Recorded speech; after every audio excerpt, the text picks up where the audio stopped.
Guys, sobrang mahal na ng gas sa panahon natin ngayon. Kaya ang pinaka-best option natin na gawing pang-alternative na pang daily service, pang hatid sundo, ay ito pong mga electric bike. At ngayong araw ay magbibigay po ako ng price update dito po sa NXT Cabanatuan para ipakita ko po sa inyo lahat ng mga available units na pwede nyong mabili at pagpilian.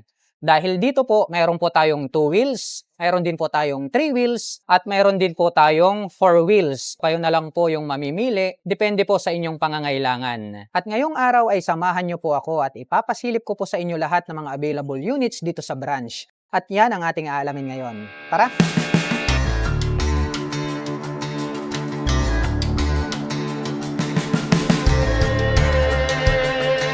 Ito po ang NXT Voltaris Pro S version 2 po ito. Naka full LED po ito pong kanyang main headlight para po sa kanyang high beam at low beam. At agaw pansin naman po ito pong kanyang makapal na daytime running light. Pointed po ito pong kanyang front face cover. At mayroon naman pong NXT na decal rito po sa gitna. At mayroon po itong mataas at malapad na windscreen. Glossy black color po siya. At ang kagandahan po pala nito pong e-bike na ito, mayroon na po pala siyang pre-installed na crash guard. So mayroon ka ng front protection at side protection. Bukod dyan, mayroon na din po pala siyang pre-installed na mga mini driving light. Kaya maliwanag na po yung kanyang high beam, low beam, mayroon ka pang backup. Kaya ideal din po ito kapag kayo po ay magtra-travel, halimbawa, pupunta kayo sa mga madidilim na lugar. At ito pong kanyang front suspension, naka-telescopic fork po ito na black color. Gold color po ito pong kanyang cast wheel, star design po siya. At ang sukat po ng kanyang gulong rito po sa harapan ay mayroong sukat na 120 by 70-12.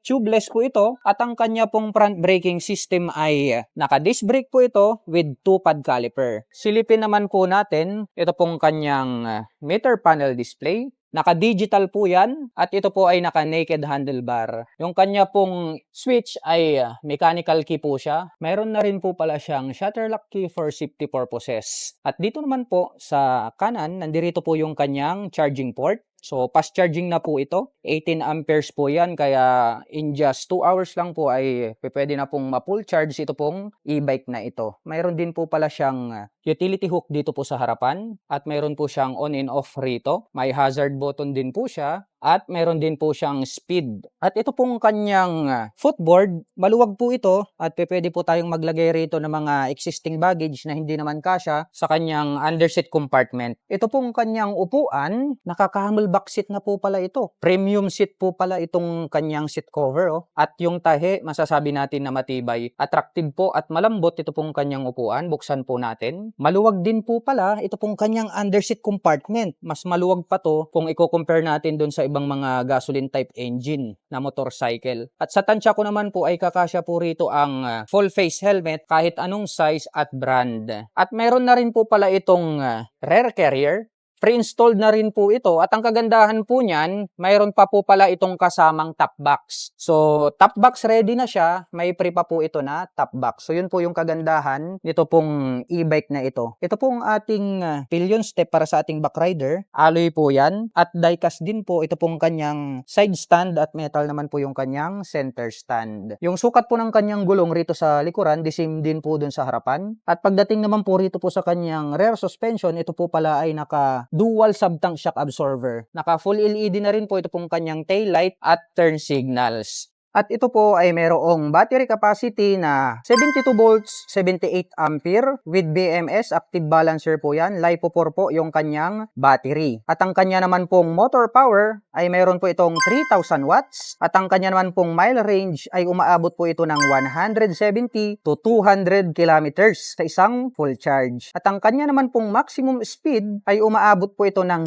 95 km per hour. Mabilis po pala. Ito pong e-bike na ito ha. Daig niya pa po yung mga 115cc tsaka 110cc na mga engine type na motorcycle. At ang capacity naman po neto na pwede niyang i-load ay 200 kilograms. At gaya po ng sabi ko sa inyo, naka-fast charging po ito. Sa loob lamang po pala ng 3.5 hours ay pwede na po siyang ma-full charge. Dahil nga po yung kanyang charger ay type 2 na charger na 18 ampere. Kaya talagang fast charging po siya. At yung kanya pong suspension ay adjustable shocks. At ang presyo po nito ito pong ating NXT Voltaris Pro S version 2 ay nagkakahalaga po ito sa cash ng 127,299 pesos. Ito naman pong kanyang katabi, ito naman po yung ating pinakabago. Version 2 na rin po ito. Ito po yung ating NXT Dynamax version 2. Ito pong kanyang body at style, nahahawig po ito sa X-Max. Kung familiar kayo sa X-Max, yun na yun, yung kanyang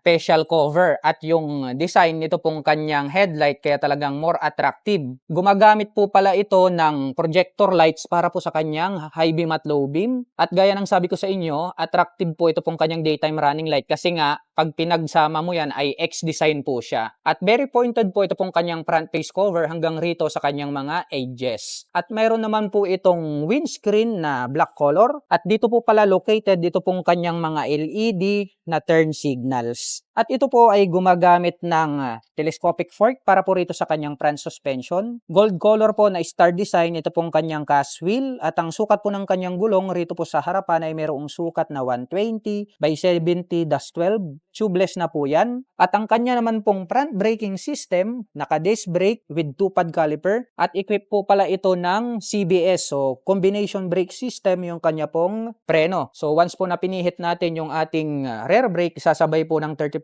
yung harapan. Kaya makakapagbigay po siya ng balance na stopping power. Naka fully digital po pala ito pong kanyang meter panel display. At ito pong kanyang handlebar cover ay combination po ng black at white. At mayroon po siyang hazard button. At dito po sa kabila, mayroon po siyang speed. So, mayroon po siyang other types or mode para po sa kanyang speed. At ito pong kanyang ignition switch, mechanical key po yung kanyang gamit. At mayroon na rin po itong shutter lock key for safety purposes. Dito po sa kaliwa, mayroon po siyang left side pocket. Napakaluwag po pala nito. Kasya po rito kahit 5 cellphone. Pwede rin pong paglagyan ito ng gloves or di kaya coins. At dito rin po pala located ito pong kanyang charger. So, dyan po natin i-connect yung kanyang charging cable para makapag-charge po ito pong e-bike na ito. At sa bandang itaas po, mayroon po siyang USB Type-A port. So, pwede rin po kayong mag-recharge ng inyong mga dalang mobile phones or gadgets kapag kayo po ay maglo-long rides. Mayroon din po siyang deep-lip na utility hook rito po sa gitna. Maluwag din po ito pong kanyang floorboard na pwedeng paglagyan ng mga malalaking mga bagay na hindi naman po kakasya sa kanyang underseat compartment. At ito pong kanyang seat cover at itong kanyang upuan, grabe, premium style. Kasi nga po naka-camelback seat na po siya. May touch pa yan ng carbon at yung pagkakatahi talagang matibay. At napansin ko lang, sobrang lambot po nito pong kanyang upuan kaya komportable itong sakyan. Buksan naman po natin itong kanyang upuan. Nandito po yung kanyang charger. Napakaluwag po nito pong kanyang underseat compartment. Sa tansya ko ay kasyang-kasya po rito ang full face helmet kahit anong brand at sizes. Bukod doon, sa sobrang lapad po nito, marami pa po kayong mailalagay rito ng mga personal belongings. At ang kagandahan din po pala nito pong e-bike na ito is top box ready na rin po siya. Diecast po ito pong kanyang grab handle, kaya masasabi natin na matibay. At straight out from casa ay pwede na po kayo agad maglagay rito ng top box. Naka-LED na rin po pala lahat ng kanyang ilaw, pati po ito pong kanyang tail light at turn signals. At ang kanya naman pong rear suspension, gumagamit po pala ito ng dual sub-tank shock absorber. Kaya reliable po ito. Kahit na anong road condition ay makakapagbigay po talaga ito ng magandang bouncing performance. Naka-disc brake din po rito sa likuran with single pad caliper. Ganun din po yon sa harapan. At ito po pala ay mayroong traction control system. O, di ba? Naka TCS pa. So, talagang very safe. Kahit na umuulan ay hindi ka basta-basta madudulas. At ito pong ating NXT Dynamax version 2 ay meron po itong battery capacity na 72 volts, 78 ampere, GK, DMS, and active balancer po yan. At ang kanya naman pong motor power ay meron po itong 12-inch QS 3000 watts. Kaya talagang napakalakas din nito pong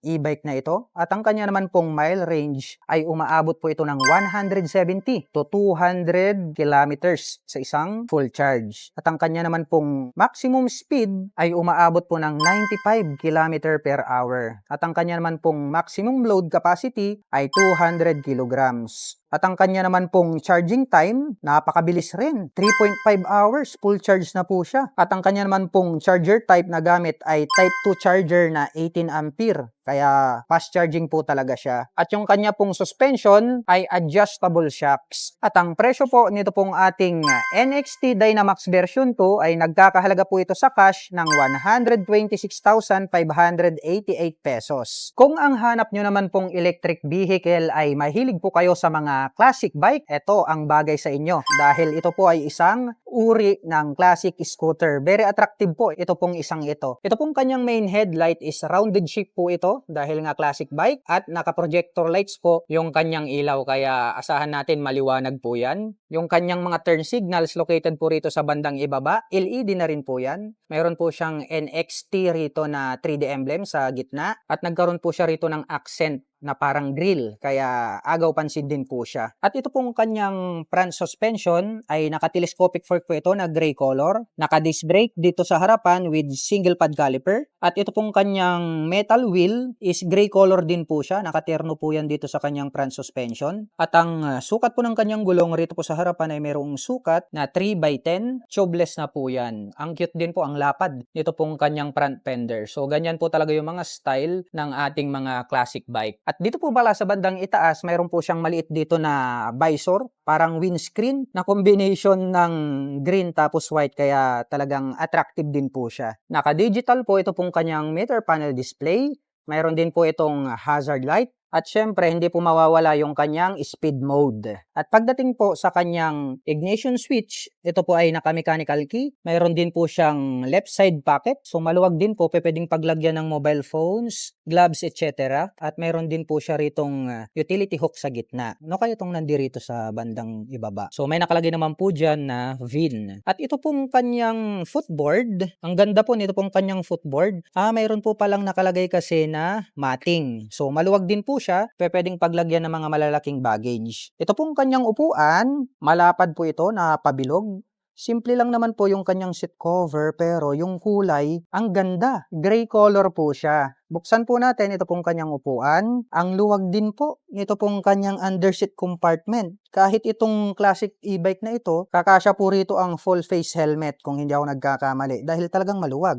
Bukod doon, marami pa kayong mailalagay rito ng mga importanteng mga gamit. Close po natin ito pong kanyang upuan. Napansin ko lang, mayroon po pala itong maporma at maganda na grab bar para po sa ating angkas. At ang kagandahan niyan, mayroon na rin po siyang backrest. So, hindi po mangangalay yung inyong angkas kapag long rides kasi nga, pwede po silang sumandal rito. At itong ating pillion step para sa ating backrider is alloy din po siya. Mayroon po itong side stand at center stand. At ito pong kanyang rear suspension ay naka dual shock absorber po ito. So magkabilaan po yan. Coil spring po yung kanilang gamit. Naka-disc brake po yung kanyang rear braking system with single pad caliper. Yung sukat po nito pong kanyang gulong ay the same lang din yung sukat dun po sa harapan. Naka-LED po ito pong kanyang taillight at yung kanyang mga turn signals. At ito pong NXT Loso ay mayroon po itong battery capacity na 72 volts, 50 ampere. At ang kanya naman pong battery type ay naka-lithium ion phosphate po ito. At ang kanya naman pong motor power ay meron po itong 1,500 watts. At meron naman po itong mile range na 120 to 150 kilometers away sa isang full charge. Grabe, ang layo din po pala ng kayang takbuhin nito pong electric bike na ito. So para sa mga nare-review ko na mga e-bike, ito ang lalayo ng kaya nilang takbuhin. So talagang pangmalakasan pala ito pong NXT na electric bike. At mayroon naman po itong maximum speed na 50 to 60 km per hour. At mayroon naman po itong maximum load capacity na 200 kilograms. At ang kanya naman pong charging time ay 4 hours.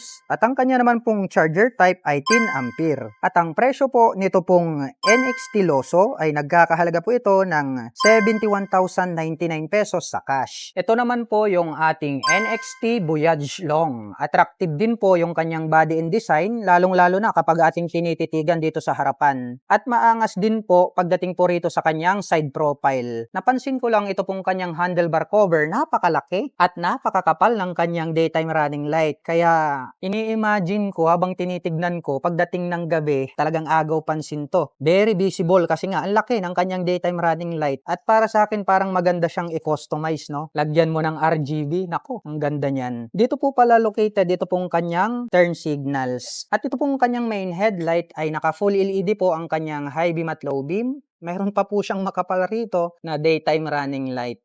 At matutulis din po ito pong kanyang mga edges. At ito pong kanyang front suspension, ito po ay gumagamit ng telescopic fork na black color. Ang ganda po pala nito pong kanyang cast wheel, no? Para po siyang kalesa type, kaya para sa akin agaw pansin to. At ang sukat naman po ng kanyang gulong rito po sa harapan ay mayroong sukat na 100 by 60-12. Tubeless na rin po ito. Naka-digital din po ito pong kanyang meter panel display. Meron din po siyang hazard light at meron po siyang button dito ng R at saka S para po sa kanyang speed. At pagdating naman po sa kanyang ignition switch, gumagamit po ito ng mechanical key at meron din po siya ritong remote. Habang dito naman po sa kabila, meron po siya ritong front pocket na open at napakaluwag. Kasyang-kasya po rito ang bottled of mineral water. Pwedeng paglagyan ng coins, gloves, mobile phones, etc. At dito po sa bandang itaas, meron po siyang built-in na USB Type-A port. Gagamit lamang po kayo rito ng USB cable ay makakapag-recharge na po kayo ng inyong mga mobile phones. Mayroon din po siyang utility hook dito sa gitna na declip. At maluwag din po ito pong kanyang footboard. So ito po pala kapag inabil nyo po siya, mayroon na po siyang pre na matting. So mahirap po kasing maghanap niyan. So ang kagandahan nito, kasama na rin po pala siya sa pag-avail. Kasi kung inyo pong makikita, nakadesign na po talaga siya para dyan. At ito pong kanyang upuan, malapad din po ito at pabilog. Napakalambot nitong kanyang upuan. Black color po ito pong kanyang seat cover. At mayroon na rin po pala itong die-cast na grab bar para sa ating back rider. Buksan po natin yung kanyang upuan. So nag-click siya, it means bukas na po siya. Ito pong kanyang underseat compartment, sakto lang. Flat ko kasi ito, so hindi po kakasya rito ang helmet. Pero ang kagandahan niyan, marami na rin po tayong mailalagay rito ng mga personal belongings. Close po natin ito pong kanyang upuan. Silipin po natin ito pong kanyang taillight. Naka full LED po pala ito pong kanyang brake light at turn signals. At ang kanya naman pong rear suspension, ito po ay naka dual shock absorber din po pala ito na coil spring, kaya balance din po yung kaya niyang ibigay na performance. At ito pong kanyang gulong rito po sa likuran ay the same din po ng sukat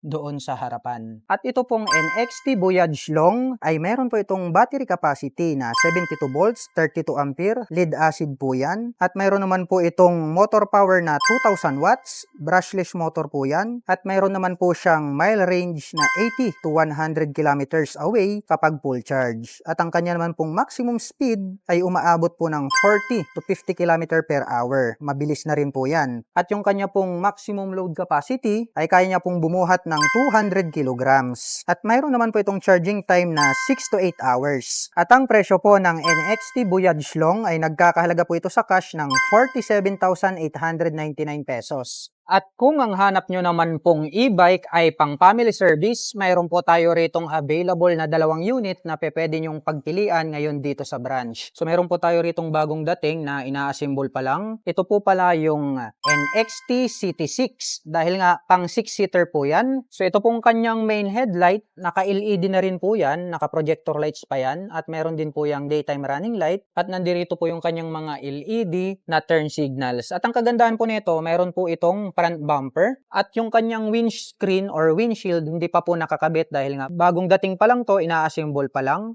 Dito naman po yung positioning ng kanyang wiper. At ito pong kanyang side mirrors ay flippable po siya. Mayroon din po yung ilaw para more visible po kapag kayo po ay tatawid sa kanan at kaliwa. Mayroon na rin po pala siyang lights na LED rito po sa kanyang roof kaya talagang maliwanag po yan. At ito pong kanyang gulong rito po sa harapan ay naka-cast wheel na po ito. At ang sukat naman po ng kanyang gulong rito po sa harapan ay mayroong sukat na 3.50 by 10. Tubeless na po yan at naka-coil spring po yung kanyang front suspension. So magkabila po yan. Ang kanya naman pong front braking system, wala po siyang front braking system. Nandun po lahat sa likuran. Silipin naman po natin, ito pong kanyang manobela. So bilog po ito para po siyang sasakyan. Meron din po itong digital display. Meron siyang cambio rito at yung kanyang ignition switch is mechanical key po siya. Meron din po yung remote at meron na rin po pala siyang speaker. Maglalagay lang po kayo rito ng USB ay pwede na po kayong magpatugtog. At ito pong kanyang upuan upuan, malambot po ito, black color po. Ito pong kanyang mga passenger seat at driver seat. Mayroon po itong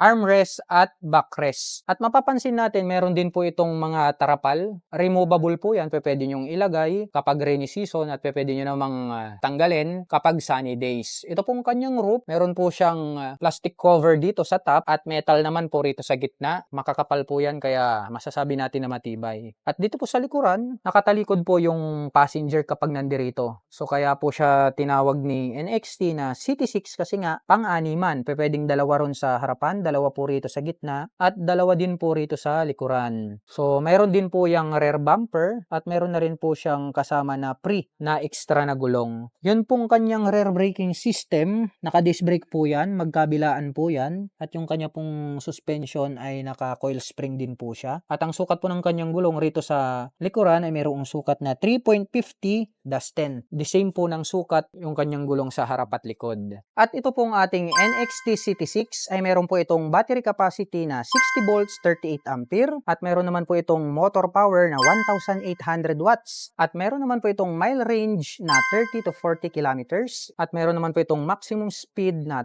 35 km per hour. At kaya naman po nitong bumuhat ng 450 kilograms kasi nga naman pang-animan. So yun na po yung kanyang sagad, 450. Napakadami nyo nang pwedeng ikarga dyan. Bukod sa tao, syempre, kung may mga baggage o di kaya mayroon kayong mga pupuntahan at marami kayong dala na mabibigat na bagay, pwede nyo po yung gamitin. Basta wag lang po siyang mag-i-exist sa 450 kilograms. At mayroon naman po itong charging time na 7 to 8 hours. At ang presyo po nito pong NXT CT6 ay nagkakahalaga po ito ng 103,688 pesos sa cash. Ito pong green color na kanyang katabi, ito naman po yung ating NXT Tyrano version 3. So ito po, 4-seater po ito. Yung nauna po na white color is 6-seater. So mayroon tayong mga option, depende po sa dami ng ating family kung saan natin gagamitin. So ito pong ating NXT Tyrano version 3, bilugan po yung hugis nito pong kanyang headlight at naka full LED na po ito pong kanyang high beam at low beam at meron po siya dyang rounded shape na daytime running light. May nakalagay na NXT na decal rito sa gitna. Mayroon na rin po itong makapal na front bumper. At ito po, naka-install na po yung kanyang windscreen or windshield. Clear color po yan na malapad.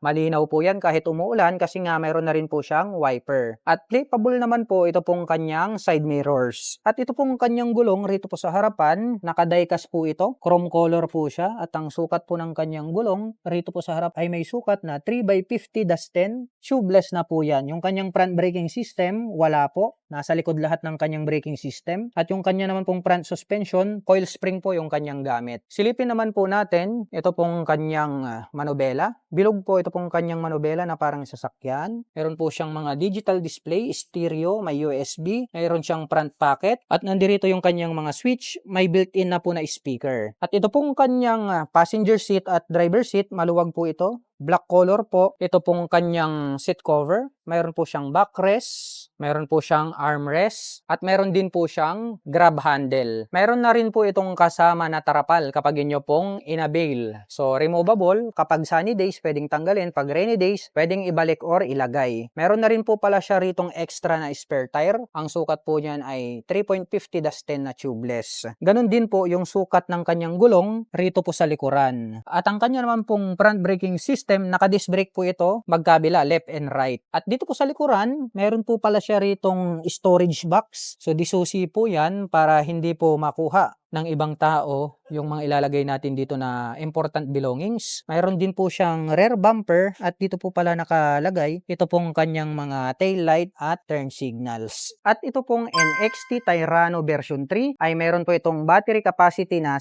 60 volts 38 ampere. May motor power na 1,500 watts at meron naman po itong mile range na 30 to 50 kilometers at ang kanya naman pong maximum speed ay 25 to 35 km per hour. At kaya naman po nitong bumuhat ng 200 kilograms at ang kanya pong charging time ay 6 to 8 hours. At ang presyo po nito pong NXT Tyrano version 3 ay nagkakahalaga po ito sa cash ng 90,499 pesos. Bukod po rito sa 4 wheels na electric bike, mayroon din po tayong 3 wheels na e-bike. So ideal naman po ito para sa family. Halimbawa, 3 po kayo sa pamilya. Ito po good for 3. Isa po dito sa harapan para sa driver at yung atin naman pong passenger seat ay kasya po ang 2 tao tao. Pwede pong oversize, kasya din po dyan dahil nga maluwag naman po yung kanyang passenger seat. Ito po, meron na rin po pala siyang wiper at naka-curve naman po ito pong kanyang clear na windshield. Napli-flip din po yung kanyang side mirrors. At naka full LED na rin po pala ito pong kanyang main headlight. Meron din po siyang daytime running light. Naka-telescopic fork po rito sa harapan ng kanyang front suspension. Naka-disc brake din po yan. At ito po pala ay mayroong battery capacity na 60 volts, 20 ampere at mayroon naman po itong motor power na 1000 watts at mayroon naman po itong mile range na 30 to 50 kilometers at mayroon naman po itong maximum speed na 25 to 35 km per hour. Ang kanya pong charging time ay 6 to 8 hours at kaya naman po nitong bumuhat ng up to 350 kilograms. At ang presyo po nito pong ating NXT Equinox ay nagkakahalaga po ito sa cash ng 64,299 pesos. Para naman po sa mga kababayan natin na hindi marunong mag-balance pero naghahanap po kayo ng e-bike na pwede nyong gamitin na pang daily service, ito po yung bagay sa inyo. Dahil nga ito po ay single pero 3 wheels po yan. Makikita nyo isa rito sa harapan, dalawa po yung kanyang gulong rito sa likuran. Kaya kahit di kayo marunong mag-balance ay kayang-kaya nyo pong i-drive ito pong e-bike na ito. Ang kagandahan po rito ay naka full LED na rin po pala yung kanyang mga ilaw. Sa kanyang high beam, low beam, mayroon din po siyang daytime running light. At ang kagandahan po nito, mayroon din po pala siya ritong bumper at crash guard. So, maiiwasan po natin na magasgas ito pong ating electric bike. At ito po ay gumagamit ng telescopic fork para po rito sa kanyang front suspension. Naka-cast wheel po ito at ang sukat po ng kanyang gulong rito po sa harapan ay mayroong sukat na 3x10. Tubeless na po yan. At ito po pala ay equipped with single rotor disc brake with 2-pad caliper. Silipin naman po natin ito pong kanyang meter panel display. Square type po ito na digital display. Naka-naked handlebar kaya pwede po tayong maglagay rito ng mga pwedeng i-clamp gaya po ng GoPro o di kaya action camera. Meron din po itong turn signal selector, may on and off yung kanyang mga ilaw at nandirito po yung kanyang speed. At ang kanya naman pong ignition switch, mechanical key po yung kanyang gamit. Nandirito na rin po pala yung kanyang seat opener. Meron po siyang declip rito na pwedeng pagsabitan ng mga plastic bags. Open po ito pong kanyang front pocket, pwedeng paglagyan ng mga important belongings, pwede ring mobile phone habang nagcha-charge dahil rito po sa bandang itaas, meron po siyang USB Type-A port. Maluwag din po ito pong kanyang footboard, meron na rin po siyang matting. Ito po hindi pa naka-install dun sa kabilang model kasi nga maraming dumating kaya ina-assemble pa lang. Ito pong kanyang upuan, malambot din po ito at malapad kaya komportabling sakyan. Black color po ito pong kanyang seat cover. Buksan po natin yung kanyang upuan, push lang po natin. Nag-click, it means bukas na po siya. Malalim po. Ito pong kanyang underseat compartment. Hindi po kakasya rito ang full face helmet kapag nakahiga. Pero kapag nakatayo po siya ay kakasya po siya kahit anong size dahil nga maluwag po siya at malalim. Close po natin ito pong kanyang upuan. Mayroon na rin po pala itong integrated na grab bar at top box ready na rin po siya. Kasama na yung top box. O, hindi mo na kailangang bumili ng iyong personal storage kasi nga po pre-installed na po siya. Kasama na po yan kapag nag-avail po kayo nito pong e-bike na ito. Ito naman pong kanyang pillion step para sa kanyang backrider. Maganda rin po siya kasi nga po na-flip-flip tsaka malapad kaya komportabling apakan. Meron naman po siyang rear fender dito para po rito sa kanyang gulong sa likuran. Naka-mag wheels din po yan. At ang sukat po ng kanyang gulong rito po sa likuran ay mayroong sukat na 3x10 tubeless. At yung kanya pong front suspension naka-coil spring. At naka-disc brake po ito pong kanyang rear braking system. Ito pong kanyang mga ilaw rito sa likuran, gaya po nitong brake light, turn signals, may daytime running light, LED po lahat yan. At ito pong ating NXT Tri-Venture version 1 ay meron po itong battery capacity na 72 volts, 20 ampere, differential motor po yan, at meron naman po itong motor power na 200 watts, brushless motor po yan. At meron naman po itong mile range na 30 to 40 kilometers, at meron naman po itong maximum speed na